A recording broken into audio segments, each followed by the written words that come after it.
My daughter's response to her mother's death was a single chilling sentence about her husband's birthday party. She had no idea that sentence just cost her a $5 million inheritance and that her real punishment was about to be delivered in front of all her important friends. Let me know in the comments where you are watching from, and please like and subscribe if you believe that respect for family is more important than any party.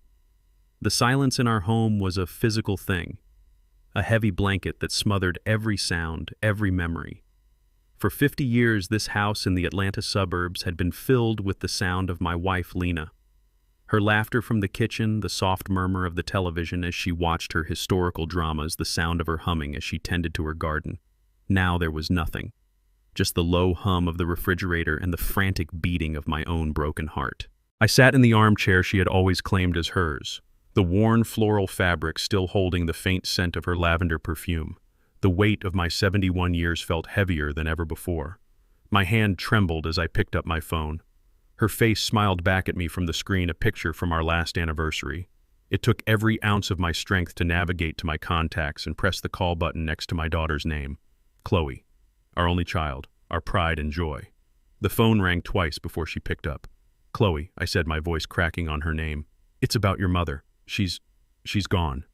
The line was quiet for a moment. I could hear the faint sound of music in the background, something upbeat and cheerful that felt like a slap in the face. Then a sigh, not a gasp of shock, not a sob of pain, a sigh of inconvenience. Oh, Dad, I'm so sorry to hear that. She'd been suffering for a while, hadn't she? Her words were a perfectly rehearsed script of sympathy, but her voice was hollow, distant, like a stranger reading a condolence card. She suffered because she missed her daughter, I thought, but I didn't say it. My grief was too raw, too sacred to be thrown into an argument. The funeral will be this Saturday, I managed to say, at the church on Elm Street. You know the one. Another pause. This one was longer, filled with a tension I could feel through the phone. Saturday, she repeated. The detached sympathy in her voice vanished, replaced by a strange, almost cheerful anxiety. Oh, Dad, you can't be serious. Can you move it to another day? I was speechless. Move it. Move the final farewell to the woman who gave you life. Before I could find the words, she rushed on, her voice now a waterfall of frantic excuses. You know this Saturday is Kevin's 42nd birthday. We've had this huge party planned for months at the country club. All of his partners, his most important clients, they're all going to be there. It's a huge networking opportunity for him. We can't just cancel it. I sank back into the chair, the phone feeling like a block of ice against my ear. A birthday party. My daughter was weighing her mother's funeral against her husband's birthday party, and the party was winning. I tried to reason with her. Chloe, this is your mother's funeral. People will fly in from all over the country. Her family, our friends. They expect to see you there. It's about paying respect. But it was like talking to a brick wall. Her focus was entirely on her husband and his career. This is important for Kevin's future dad. You understand, right? It's not that I don't care, but the logistics, it's just impossible to cancel now. The deposit is non-refundable. We've already paid for the caterer. Every word was a hammer blow to my heart. She was talking about deposits while I was talking about dignity. She was worried about caterers while I was trying to figure out how to bury my wife of 50 years. The woman who stayed up all night sewing Chloe's prom dress by hand, the woman who cashed in her own retirement bonds to help with the down payment on their first house. That woman, my Lena. The coldness in my chest began to burn, transforming the ice of grief into the hot steel of anger. A fury so pure and so profound, it momentarily silenced my sorrow. I saw it all with a sudden painful clarity. This wasn't just one selfish decision. This was the culmination of 1,000 small betrayals, a slow erosion of the values Lena and I had tried to instill in her. It was the result of her marriage to Kevin, a man who saw family not as a source of love and support, but as another asset to be leveraged. I'll see what I can do, Dad, she said finally, her tone dismissive, a final hollow promise she had no intention of keeping. I have to go. Kevin's calling me on the other line. I'll talk to you later. And with that, she hung up. I didn't say goodbye. I just lowered the phone from my ear and stared at the smiling picture of my Lena. The silence rushed back in, but it was different now. It was no longer just empty. It was filled with resolve. My daughter had made her choice. She had chosen a party over her mother. Now it was my turn to make a choice. And I knew with absolute certainty that my choice would change her life forever. That phone call replayed in my mind, each word a fresh wound. But as the anger settled, it unearthed a deep, painful history. This wasn't a sudden break. It was the final crumbling of a foundation that had been cracking for years, ever since Kevin Miller walked into our lives. I remember the day Chloe brought him home like it was yesterday. It was a crisp autumn afternoon, and Lena had spent the entire day cooking. She made her famous gumbo, the one Chloe used to say she could eat every day for the rest of her life.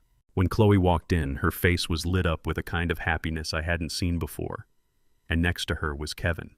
Tall, handsome in that clean-cut way, with a firm handshake and a smile that seemed to have been professionally polished. He was a financial advisor from Buckhead, he said, one of the wealthiest parts of Atlanta. He spoke of investments and portfolios with an easy confidence that impressed Lena, and I admit, even me. We saw a successful man, a white man who seemed to adore our daughter. We saw a secure future for her. We were so proud we were blind.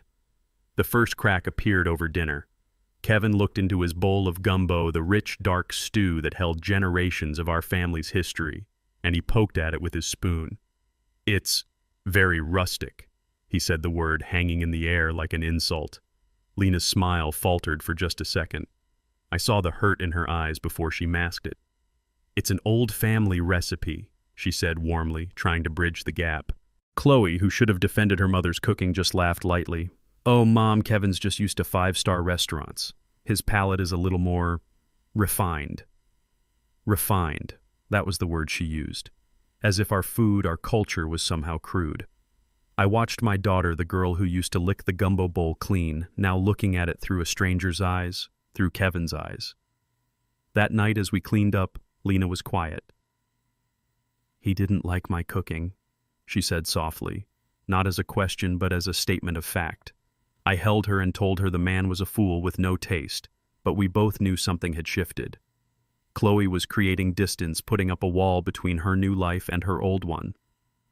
The small cracks began to multiply. Whenever they visited, Kevin would make subtle, dismissive comments. He called our neighborhood quaint, but his tone made it sound like run down. He'd look at the sturdy oak furniture I'd bought with the first big check from my construction company and say, "Have you ever considered something more minimalist?" Chloe would just smile and squeeze his arm, a silent signal of her allegiance. She was so caught up in the life he was offering her, the country club memberships, the European vacations, the designer clothes, that she couldn't see he was teaching her to be ashamed of where she came from. He was isolating her from us, one refined taste at a time, and she was letting him, eagerly. The first major tremor, the one that showed me the true nature of the man my daughter had married, came about a year later. We were all sitting in the backyard for a Sunday barbecue. It was a perfect Georgia day, the sun warming my face. Lena was showing Kevin the rose bushes she'd planted when Chloe was born. They were her pride and joy. I was grilling ribs, the smell of hickory smoke filling the air. It was a scene of perfect domestic peace. And then Kevin shattered it. He cleared his throat and looked at me with that slick professional smile of his. "Elijah," he began. "Chloe and I were talking. We've been looking at your finances and we think you and Lena are sitting on a gold mine with this house." I stopped turning the ribs. "What are you talking about, Kevin?" He gestured around the yard at the towering oak tree I planted the day Chloe took her first steps. "This property value has skyrocketed. You could sell this place cash out and move into a high-end retirement community. My firm actually manages a beautiful one just north of the city. Top-of-the-line amenities, 24-hour security, managed care. It would be a smart move, a way to secure your future." I looked at him, then at Chloe, who was nodding in agreement, a hopeful look on her face. They didn't see a home. They saw an asset. They saw a number on a spreadsheet. My voice was low and steady when I finally spoke. "This is not an asset, Kevin. This is our home. Lena planted every tree in this garden with her own 2 hands. We brought our daughter home from the hospital to this house. Every mark on the doorframe is a record of her growing up. You don't sell memories." I expected Chloe to understand. I expected her to jump in and say, "Of course, Daddy, he didn't mean it like that." But she didn't. She looked at me with frustration, her brow furrowed. "Dad, don't be so sentimental. Kevin is just talking about being practical. You're not getting any younger. This big house is a lot to maintain. Her words hit me harder than any insult from Kevin could have. Sentimental. She called me sentimental, as if a life's worth of love and labor was a foolish weakness. I turned off the grill. My appetite was gone. The conversation is over, I said, my voice leaving no room for argument. We will never sell this house. Kevin's smile tightened. He had lost, and he didn't like losing. But it was Chloe's reaction that truly broke my heart. Later, as they were leaving, she pulled me aside. Why do you have to be so stubborn? She whispered, her voice sharp with annoyance. Kevin was just trying to help. You always have to be so difficult. Difficult. Because I wouldn't sell my soul for a profit.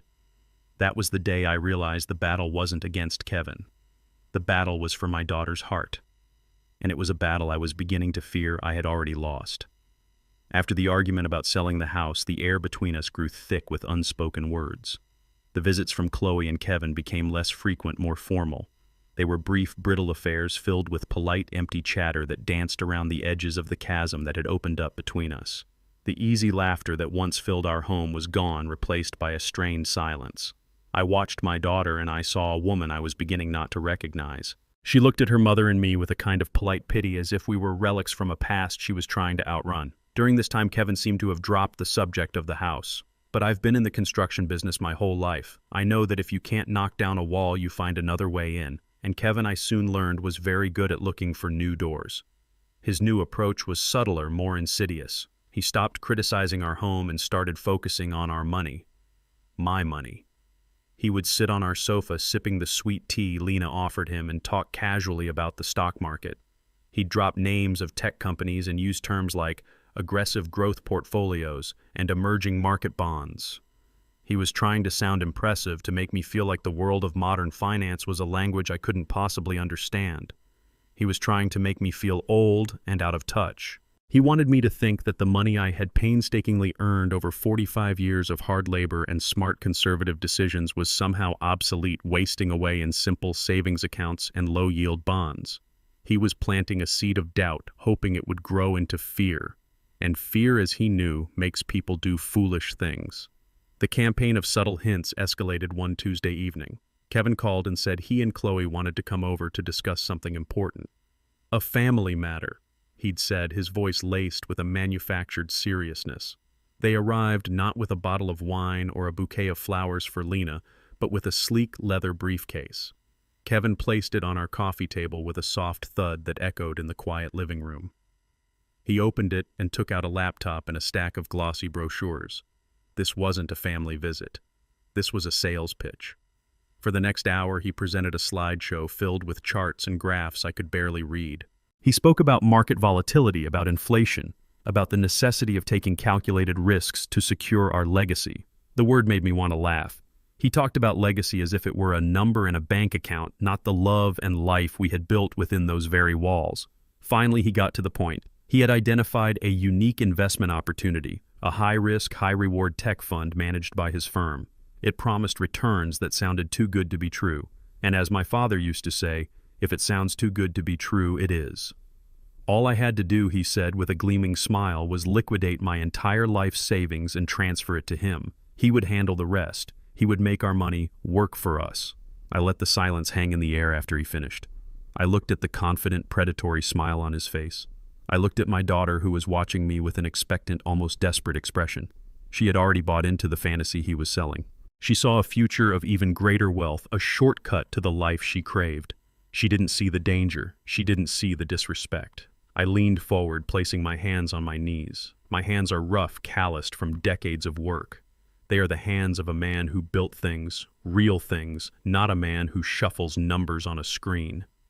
Kevin, I said, my voice calm and measured. I appreciate the presentation. It was very colorful. I saw a flicker of annoyance in his eyes. But let me tell you something. I started my construction business with a used pickup truck and $2,000 I'd saved from working 2 jobs. I built it from the ground up from nothing. I've managed payrolls, I've negotiated million-dollar contracts, and I've weathered 3 recessions. I know how to manage my money, and the first rule I ever learned is you don't put all your eggs in one basket, especially a basket you don't understand and can't see. I tapped one of his glossy brochures. You're asking me to give you everything I've ever worked for, everything I've built, to protect my wife and my family, and trust it to a fund full of companies I've never heard of. I'm not going to do that. Kevin's professional mask slipped. The polished smile was gone, replaced by a tight, angry line. Elijah, he said, his voice dripping with condescension. With all due respect, the world has changed. You can't just let money sit in a savings account. That's not how wealth is built anymore. That is how my wealth was built, I countered, my voice hardening. It was built with sweat and caution, not with gambling. The room was thick with tension. Chloe jumped in, her voice pleading. Daddy Kevin's one of the best advisors in the city. He's just trying to help us, to help you. I looked at my daughter. Is he Chloe, or is he trying to help himself? The accusation hung in the air, undeniable.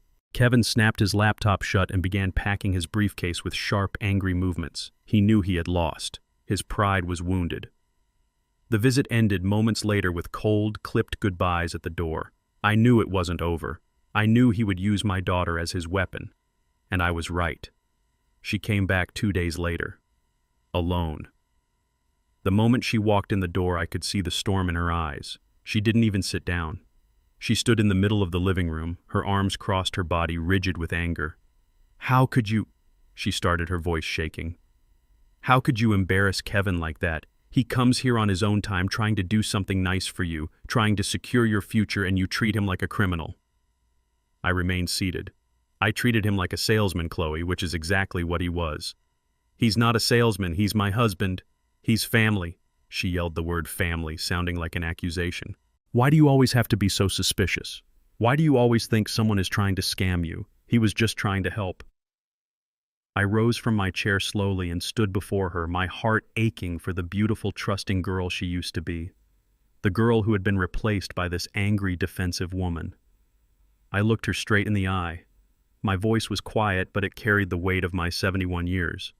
Family doesn't look at each other's checkbooks before they look into each other's eyes, Chloe, I said. For the last 2 years, your husband has shown more interest in my financial statements than in my life. He's shown more concern for my portfolio than for your mother's health. Trust is earned, my girl. It's not a right of marriage. He hasn't earned mine. She stared at me, speechless for a moment, her anger momentarily replaced by shock. But the wall Kevin had built around her was too high, too thick. Her anger returned a shield to protect her from the truth. I can't believe this, she whispered, shaking her head. You're impossible. She turned and walked out, slamming the door behind her.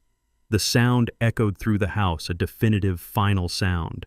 The visits didn't just become less frequent after that. They stopped. The chasm between us had become a canyon, and I was standing on one side watching my daughter disappear into the distance on the other. The silence that followed Chloe slamming the door was a different kind of quiet. It wasn't the peaceful quiet of a settled home. It was the dead quiet of a wound, a silence that festers. For a while, life continued on the surface. Lena and I fell back into our rhythm, a dance of 50 years that needed no words. We tended the garden, we read on the porch, we watched old movies. We pretended that the chasm that had opened up with our daughter wasn't there. We didn't talk about it. The pain was too great, and Lena, I could see, was holding on to the hope that Chloe would come around. She believed in the goodness of her daughter's heart, even as I was beginning to believe that heart was no longer her own. And then the world shifted beneath our feet. The doctor's office was cold, sterile, and smelled faintly of bleach. The words came at us wrapped in medical jargon phrases like metastatic carcinoma and treatment protocols. But they all boiled down to one terrifying word: cancer. It was a word that sucked all the air out of the room. I felt Lena's hand go limp in mine. I looked at her, at the woman who had been my rock, my everything, and for the first time in 50 years, I saw fear in her eyes. A deep, profound fear that mirrored my own. In that moment, the world shrank to just the two of us. All the anger I felt towards Chloe, all the frustration with Kevin, it all evaporated. None of it mattered.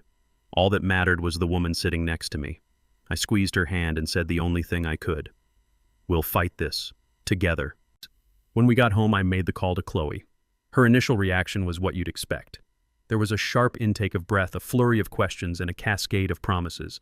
Oh my God, Mom, I'm so sorry. We'll be there. We'll do anything. Whatever you need, just tell us. We'll drop everything. I held on to those words. I wanted to believe them, Lena needed to believe them. For a week it seemed like the old Chloe was back. She came to the first oncologist appointment. She brought groceries. She sat with Lena and held her hand. Kevin even managed to look concerned, but it was a performance. And the show had a very short run. As the reality of the illness set in, so did their excuses. The treatment was grueling. Lena was often sick, tired, and in pain. She needed support. She needed her daughter. But Chloe's visits became shorter, her calls less frequent. The excuses started as a trickle, and soon became a flood. The first time Lena had a bad reaction to the chemo, I called Chloe, my voice tight with worry. "We were just about to come over," she said, her voice rushed. "But Kevin just got called into a last-minute meeting. It's with the partners from the New York office. He can't miss it. I have to be there with him. We'll try for tomorrow." Tomorrow never came. A few weeks later, Lena was feeling a little stronger and was looking forward to a Sunday visit. Chloe called that morning. "Dad, I feel terrible about this, but our neighbors invited us to their lake house for the weekend. We've been trying to get in with this crowd for ages. It's really important for our social standing. You understand, don't you?" I didn't understand. I didn't understand how a lake house could be more important than your mother. But I just said, "Okay, Chloe, your mother will be disappointed." Her response was a quick, "Tell her I'll bring her something nice." The most unbelievable excuse came a few months into the treatment. Lena was scheduled for a particularly difficult round of chemotherapy and would need to be in the hospital for a few days. We had told Chloe about it weeks in advance. The day before she was admitted, Chloe called. "So I know the timing is awful," she began. "But Kevin and I have that trip to Italy booked. We did it almost a year ago. Everything is non-refundable. We would lose thousands of dollars if we canceled now. And honestly, with all the stress lately, we really need a break to recharge." I was stunned into silence. My wife was fighting for her life, and my daughter was complaining about losing a deposit on a trip to Tuscany. She needed to recharge. I looked over at Lena, who was asleep on the sofa looking so small and frail. "You go on your trip, Chloe," I said, my voice dangerously calm. "You go and recharge." I hung up the phone before she could hear the contempt in my voice. They went to Italy. They posted pictures on social media. Chloe smiling in front of the Colosseum. Kevin raising a glass of wine at a vineyard. And all the while, my Lena was in a sterile hospital bed fighting a war inside her own body. The final, unforgivable blow came about 6 months later. The cancer had spread. The doctors recommended a new, more aggressive form of chemotherapy. The side effects were brutal. Lena was in the hospital weaker than I had ever seen her. She could barely eat. She could barely speak above a whisper. But every time she opened her eyes, she would ask the same question. "Is Chloe coming today?" Her daughter was all she wanted. I knew it was a long shot, but I had to try. I called Chloe, and for once I let the desperation into my voice. I didn't yell. I pleaded. "Baby girl," I said, using the name I hadn't called her in years. "Your mother is asking for you. She's very weak. She needs you. Please, just come for an hour. Whatever you have planned, just cancel it, please." I heard her hesitate. Maybe I thought maybe this was it. Maybe the gravity of the situation had finally broken through the wall of selfishness. "Okay, Daddy," she said softly. "I'll be there tomorrow afternoon, I promise." That promise was a lifeline. I told Lena, and a small, hopeful light returned to her eyes. The next day was agony. Every time the door to her room opened, Lena's head would turn with a painful slowness, her face filled with anticipation only to fall again when it was just a nurse. I watched the clock on the wall, each tick a testament to our vigil. Afternoon bled into evening. I kept telling her, "She's probably just stuck in traffic, sweetie." But I knew. Deep down I knew. At 6 o'clock, my phone finally rang. It was Chloe. I stepped into the hallway to answer it. Before I could even say hello, her voice loud and fizzing with excitement burst through the speaker. "Dad, oh my God, you are not going to believe what just happened. Kevin got it. He got the promotion. Senior vice president. His boss just called him. We're all going out to that fancy steakhouse downtown to celebrate tonight. I'm so proud of him." The world stopped. I could hear the clatter of hospital carts, the distant chime of a call button, but it all sounded like it was coming from underwater. My daughter was celebrating a job title while my wife was fading away in a room down the hall. My voice was a dead, flat whisper. "What about your mother, Chloe?" Her excitement didn't even dip. Oh, right, gosh, I'm so sorry. With all this excitement, I completely forgot. I can't make it to the hospital now, obviously.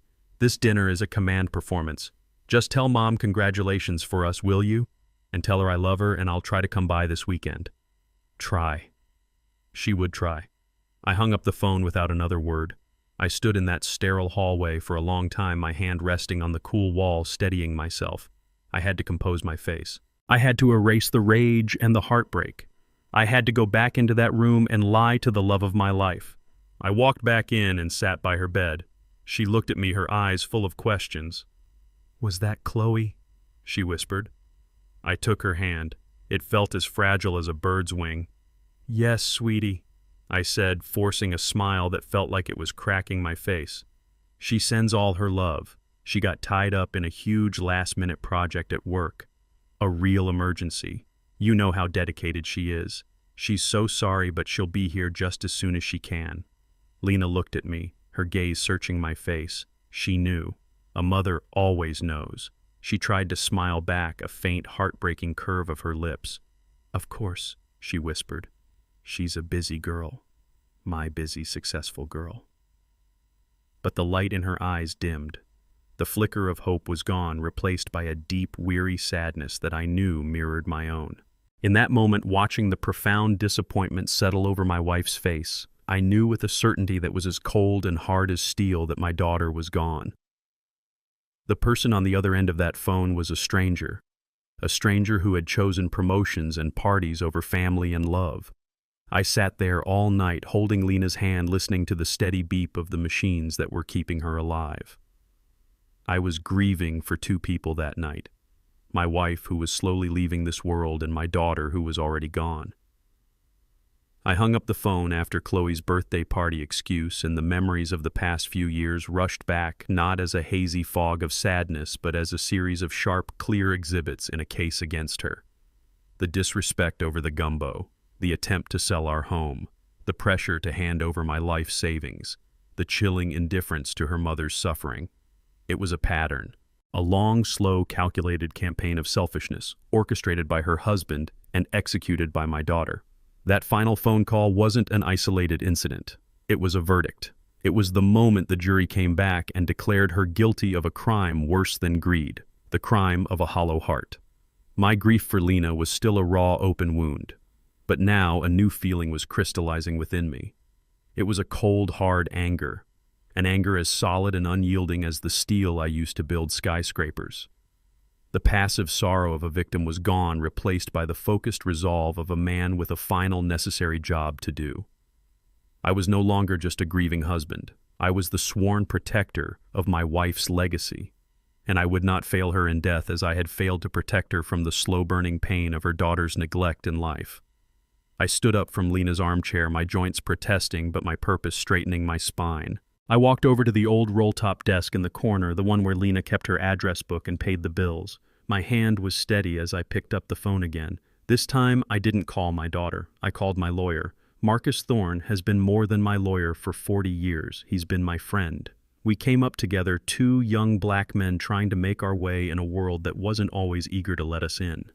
He understood the value of hard work and the meaning of a legacy. His voice was full of genuine sorrow when he answered. "Elijah, my friend, I was so sorry to hear about Lena. My heart is with you." "Thank you, Marcus," I said, my voice devoid of the emotion I knew he expected. "I need to see you. Right now. We need to change the will." There was a pause on the other end of the line. "Elijah," he said gently, "are you sure now is the right time? You're grieving. You shouldn't make any rash decisions." "This isn't a rash decision, Marcus," I replied, my tone leaving no room for debate. "This is the clearest decision I've made in 10 years. I'll be at your office in 30 minutes. The drive to Marcus's office was a blur. My mind was a whirlwind of planning, of strategy. When I sat down in the familiar leather chair opposite his mahogany desk, I didn't waste any time. "I want Chloe out," I said bluntly. "And Kevin. I want them removed from the will, completely." Marcus leaned back, steepling his fingers. He had the patient, thoughtful face of a man used to dealing with high emotions. "I can do that, Elijah. It's simple enough. But I have to ask you to think about this. She's your only child. She stopped being my child the moment she chose a birthday party over her mother's funeral. I said the words tasting like ash in my mouth, but I don't want to just cut her out. That's too easy. It's too clean. She'll just think I'm a bitter old man who acted out of anger. She'll tell herself a story where she's the victim and she'll move on with her life, her and that leech she married. I leaned forward, my hands flat on his desk. I don't want her to move on. Not yet. I want her to understand. I want her to feel the weight of what she threw away. I want her to be forced to look at the true legacy of her mother, the legacy she spat on. Marcus listened, his sharp eyes studying my face. He saw that this wasn't just about anger, it was about justice. A very specific, very personal kind of justice. "What are you proposing, Elijah?" he asked. And that's when the plan began to take shape, piece by painful piece. We talked for over 2 hours. At first, my ideas were raw, fueled by rage. But Marcus, with his calm, logical mind, helped me refine them. He helped me turn my raw anger into a precision instrument. The goal was not just to punish, but to illuminate. We would attack the two things Chloe and Kevin valued above all else, their money and their public image. I wouldn't just disinherit her, I would redirect the inheritance. I would take the $5 million they were so eagerly waiting for, and I would turn it into a monument to everything Lena stood for and everything they had rejected.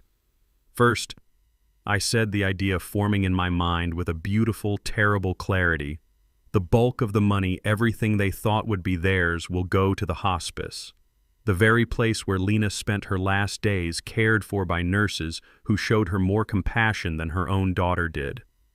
We will donate it in her name, a massive publicly announced donation.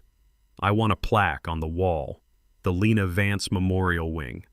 I want them to have to drive past that building and see her name, knowing it was built with their inheritance. Marcus nodded slowly, a small smile playing on his lips. That's a powerful statement, Elijah. I'm not finished, I said. Lena was a history teacher. She believed in education. She believed in giving a hand up to kids from our old neighborhood, kids who had the brains, but not the money. So we're going to create something else. The Lena Vance Scholarship Fund. It will provide full-ride 4-year scholarships to university for underprivileged African-American students from our community. Her legacy won't be a new sports car for Kevin or a bigger house for Chloe. Her legacy will be doctors and lawyers and engineers who came from nothing just like I did. A legacy of hope, not greed. Now Marcus was truly smiling. And how, he asked, do you plan on delivering this news? My own smile was grim. That's the final piece. I'm going to wait. I'm going to let them think they're safe. They'll come crawling back after the funeral full of fake apologies trying to secure their position. And I'm going to let them. And then when the time is right, I'm going to deliver the news myself. I thought for a moment, and then the perfect poetic justice of it all hit me.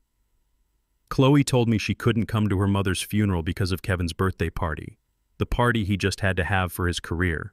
I think that would be the perfect venue, in front of all his important friends and business partners. I'll give him a birthday present he will never, ever forget. Marcus looked at me, his expression a mixture of awe and concern. Elijah, that's brutal.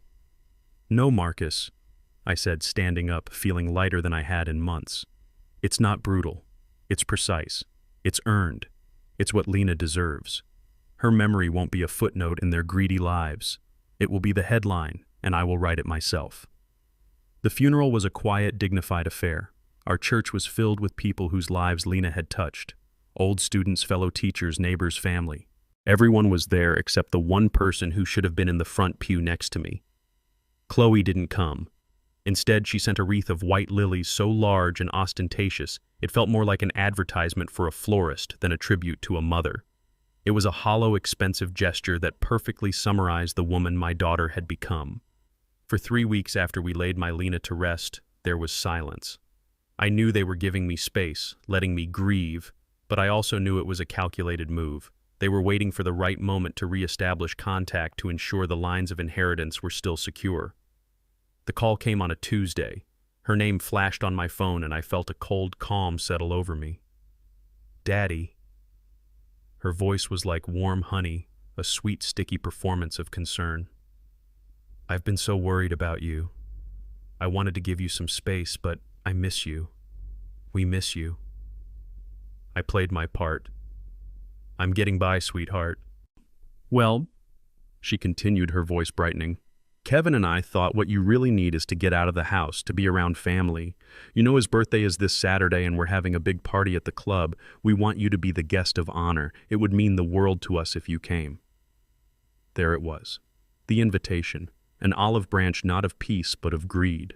A way to parade their forgiving nature in front of their friends while ensuring the old man and his money were still in their grasp. This was my moment. The opening I had been waiting for. Of course, Chloe, I said, my voice perfectly level. I wouldn't miss it. In fact, I have a very special birthday gift for Kevin that I'd like to give him. I could almost hear the sigh of relief on the other end of the line, the sound of a trap snapping shut on the trappers themselves. Oh, Daddy, that's wonderful. He'll be so thrilled, she chirped. Oh, he'll be something I thought, but it won't be thrilled. The night of the party, I put on my best suit, the charcoal gray one Lena always said made me look distinguished. I drove to the Northwood Country Club, a place of sprawling green lawns and hushed old money. As I gave my car to the valet, I could hear the sound of forced laughter and clinking champagne glasses drifting from the grand ballroom. This was their world. A world built on surfaces, on appearances, on who you knew and what you owned. Walking in, I felt like a ghost from another time. Chloe and Kevin spotted me immediately and rushed over their faces masks of loving concern. Daddy, you made it, Chloe said, kissing the air next to my cheek. Kevin clapped me on the shoulder with a familiarity he hadn't earned. Elijah, so good to see you. You're looking sharp. For the next hour, they paraded me around the room like a prize bull. To a real estate developer, they said, This is my father, Elijah Vance. You know Vance Construction. To a city councilman, You've met my father-in-law, haven't you? A true Atlanta success story. They weren't introducing their father. They were presenting an asset, a testament to their own good breeding. I smiled. I shook hands. And with every introduction, I saw the same look in people's eyes. A flicker of interest that had nothing to do with me and everything to do with my perceived net worth. This, I realized, was the altar upon which my daughter had sacrificed her soul. Finally, the time came. The band quieted down and Kevin stepped up to a small podium, a microphone in his hand. He thanked everyone for coming, made a few stale jokes, and then he smiled in my direction.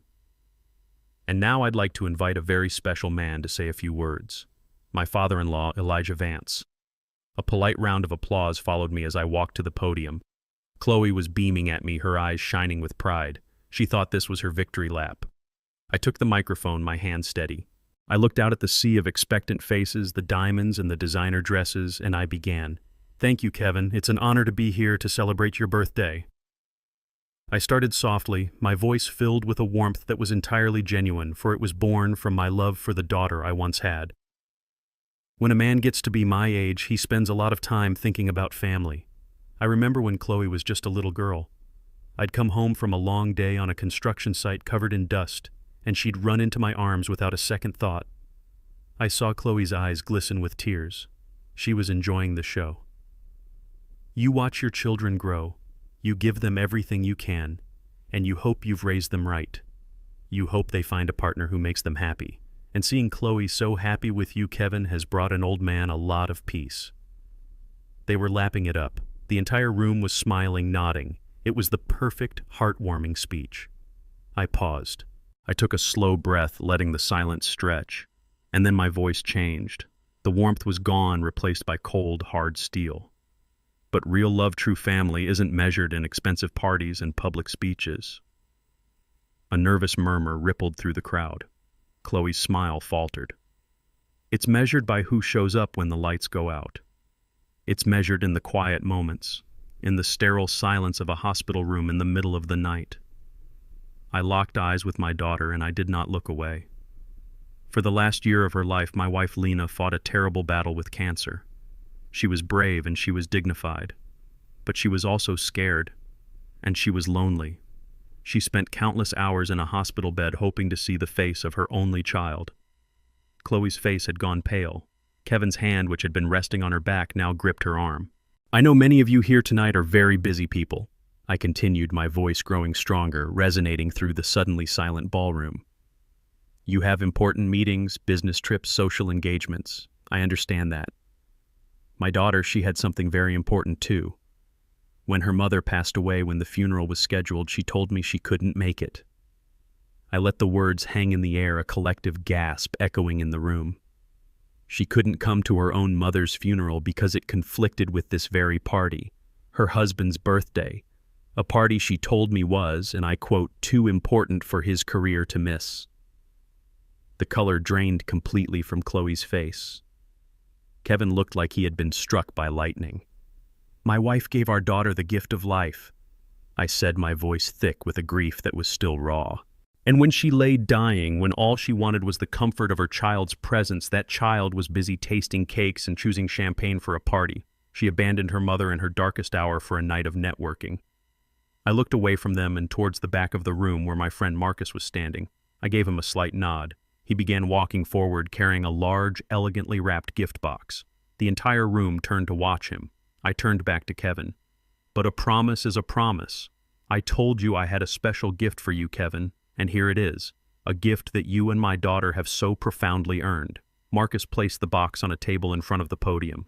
My daughter was openly sobbing now, her whole body shaking. Kevin stared at the box as if it were a bomb. Go on, I urged. Open it. It's for you. With trembling hands, he fumbled with the ribbon and tore off the paper. He lifted the lid. The crowd craned their necks to see. But there was no watch, no keys to a new car, no checkbook. There was only a single, beautifully framed document. I took the microphone for the last time. My voice was no longer angry. It was the voice of judgment, calm and absolute. You see, I announced, my voice booming through the speakers. In the weeks since my wife's passing, I have been restructuring my estate. The inheritance you both were so patiently waiting for. I liquidated the primary assets, that $5 million you were so keen on helping me invest, Kevin. I pointed to the frame in his hands. That is a certificate of donation. I have donated the entire $5 million in my wife's name to the Northside Hospice, the wonderful facility where Lena spent her final days surrounded by nurses who showed her more grace and compassion than her own flesh and blood ever did. The money will be used to build a new wing, the Lena Vance Memorial Wing, so they can provide comfort to other families, to real families who sit by the bedsides of those they love. A wave of shock rolled through the audience, but I wasn't finished. And that's not all, I said, my voice ringing with a power they had never heard from me before. I have also used my remaining funds to establish the Lena Vance Scholarship Fund. It will provide full 4-year university scholarships to underprivileged African-American students from the neighborhood where Lena and I grew up. Her legacy will not be a bigger house in Buckhead or a new portfolio of stocks. Her legacy will be generations of doctors, teachers, and leaders who will build a better world. Her legacy will live on through them, not through those who abandoned her. I placed the microphone gently back on the stand. I looked one last time at the wreckage of their faces. At my daughter, whose tears were not for her mother but for her lost fortune. At her husband, whose public humiliation was a portrait of pure, impotent rage. I had said everything that needed to be said. Without another glance, I turned and walked out of the ballroom, leaving them to the judgment of the silent, staring crowd and the deafening echo of their own greed. I didn't stay to watch the fallout. I didn't need to. As I walked through the ornate doors of the country club and into the cool night air, I could feel the shockwaves ripple behind me. I could imagine the frantic whispers, the sideways glances, the hurried exits of guests, not wanting to be associated with the spectacular implosion of the Miller family's reputation. The story of that night would spread through their elite circles like wildfire, a delicious piece of gossip about the greedy son-in-law and the heartless daughter who were publicly disinherited in the most dramatic way possible. Kevin's career, built on a carefully constructed image of success and trustworthiness, was ruined. Who would trust their money to a man so publicly exposed as a shameless, grasping parasite? His ambition had been his god, and I had simply shown his fellow worshippers that their god had feet of clay. I didn't do it for them, though. I did it for Lena. In the days that followed, I found a new kind of peace. The heavy, oppressive silence in the house was gone, replaced by a quiet stillness that felt respectful, even sacred. I spent my time in Lena's garden, pulling weeds and tending to her roses.